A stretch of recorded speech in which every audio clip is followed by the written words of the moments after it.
你覺得善經濟對於中小企嚟講係咪一個天方夜譚？唔係，嗱呢度係值錢，我同你講，你要明白多樣嘢咧。所有企業最終得以成功係因為佢嗰個產品同服務真正幫到人，所以佢係必須要有呢個價值嘅。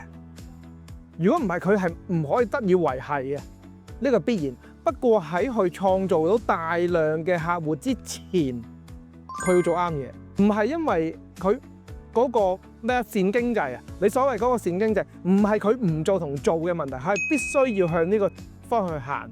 但係當中仲有好多嘢咯，唔通你話俾我聽，佢嘅同行全部都唔係善經濟？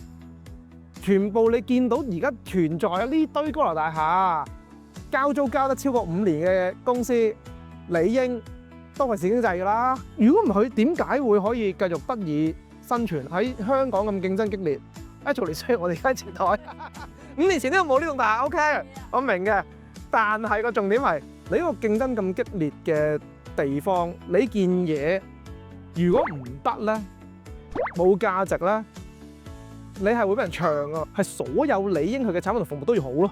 只不過就係而家講緊嗰樣嘢，唔係善唔善經濟嘅問題，而係你要改變個文化喎。你啱啱講緊嘅就係唔係佢件嘢好定唔好啊？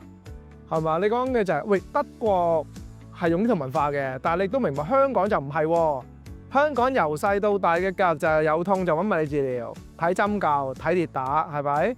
唔係自己揞兩下，係嘛？揞兩下，不如自己翻屋企揞，攞個長角嚟鋥個背脊，係嘛？咁唔關係佢善唔善呢個概念嘅，係有冇資源將佢嘅理念由啲人唔信到肯消費喎？係咪呢個漏斗嚟㗎嘛？佢要做呢個動作本身其實係一個極大嘅支出咯。